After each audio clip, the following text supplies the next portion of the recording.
So today we're going to be talking about the progression system in the Division, plus talent, skills, and then also something called Dark Zone ranks.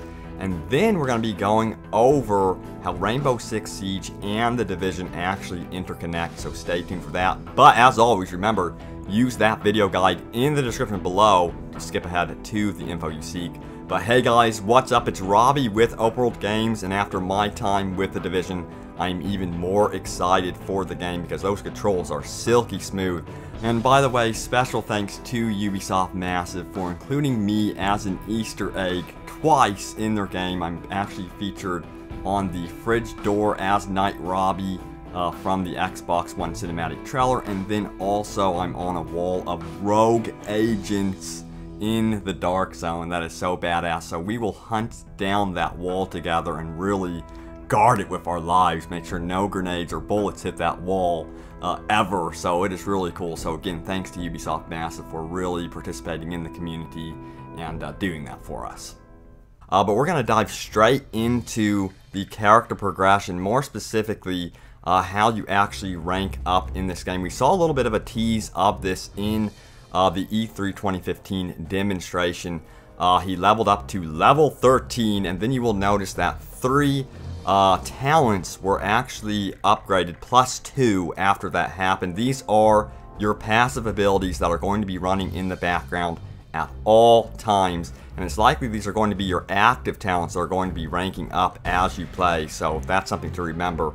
Now remember that the game is divided into 2 parts. You have your talents, which are your passive abilities, and then your skills, which are your actual gadgets. They are things like your Seeker Mind, your healing ability, that sort of thing. And I imagine those would scale according to your level, and then of course you can upgrade those individually and then modify them heavily as you progress. I didn't get to experiment with that during my playtime at E3, but I cannot wait to dive into that more later down the road.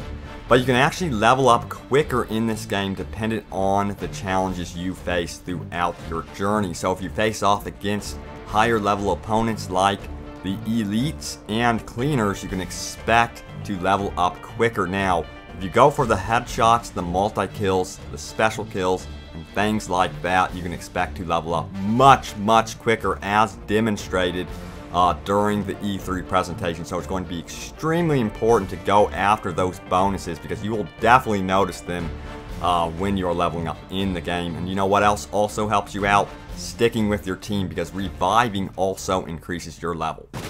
Luckily, Bronson was able to make it back to our group, and we were able to quickly revive him and get him back up into the fight. So we're talking about leveling up in this game. Well, guess what? There's another system to this. It's called the Dark Zone rank. Now, this was revealed to me in an interview with the game designer Ryan Bernard. He actually said, hey, there's something called Dark Zone ranks. He didn't elaborate on it any more than that, besides telling me that actual vendors within the Dark Zone would unlock according to your Dark Zone rank. Ooh.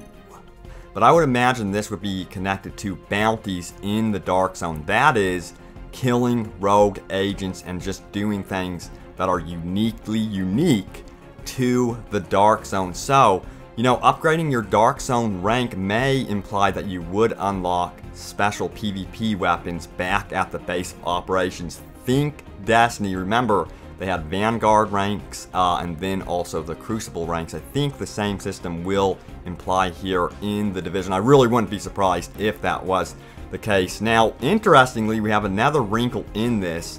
The gas mask can apparently be upgraded. I don't know if that's been removed, but we saw him put his gas mask on when he entered the Dark Zone. So it seems like the gas masks are very much intact, and when I was playing the game I noticed that, yes, the gas masks have their own level and you would be able to obtain new ones throughout your journey. So this does indicate that you would want to progress your way through the Dark Zone. That there would be more contaminated areas than others, so it's likely that you'll be exploring the Dark Zone and you won't be able to progress any further unless you get a brand new gas mask. Remember, there's the underground to explore, there's buildings to explore in the Dark Zone that has been confirmed, so that's really exciting. I imagine this underground is going to be quite difficult to get to, and I think that there's going to be unique raids that's going to require you to get a certain gas mask to progress. At least I hope it's like that. That'd be really cool to progress through the game like that. Like, you look at an area, you know, man, I need that gas mask. So hopefully that ends up staying in the game, because I really do feel like the gas mask is a unique feature to the Division, and being paranoid while exploring the Dark Zone would be a lot of fun. Also, 2 more details you may have missed from the demonstration. Yes, you can draw aggro from enemies, so you can actually use this to stealth your way through an area. You can have a friendly draw the aggro towards them, then you can stealth your way around a cleaner, for example, and then shoot their gas canister on their back in a massive epic explosion. So that's one tactic you can use, or you can all decide, hey, we don't want to take on the cleaners, and just stealth your way through the area as well. But aggro is going to be extremely important. Think Army of 2. I absolutely loved that system in Army of 2. It worked really well, and it seems like the same thing is going to be true in the Division. Also, when you are exploring in stealth, you'll notice that there's an exclamation point, much like Metal Gear Solid, that pops up above the head of enemies. You will notice that this will slowly fill up until they pinpoint your position, and then they will open fire on you. So you do have a little bit of a warning on your HUD if they have spotted you when you are stealthy. So there was a recent trailer for Uplay rewards that actually revealed that the Division will be part of this program. You can expect to receive things like extra outfits and extra XP if you use Uplay for the Division. But this is really cool. There's going to be crossover content between Rainbow Six Siege and the Division. This is something I'd love to see. So if you play Rainbow Six Siege and you complete certain rewards, you will unlock items for the Division. So you'll unlock a Rainbow Six Siege type outfit to play in the Division. Same thing is true about the Division. If you play the Division through your Uplay account and do certain challenges, you will unlock, you know, an outfit for Rainbow Six Siege. So that is a really cool connection. I think a lot of us are excited for both of those games. They're going to offer 2 different types of style of play. One's going to be extremely CQC, short bursts of, you know, tactical action, and then the other is going to be your open world cooperative PvP experience, which is the Division. But let me know which one you're mostly excited about, Rainbow Six Siege or the Division, or both. And let me know what you think about the leveling system in the Division. Hopefully we get more news at Gamescom this upcoming August. I expect the Division to be there again.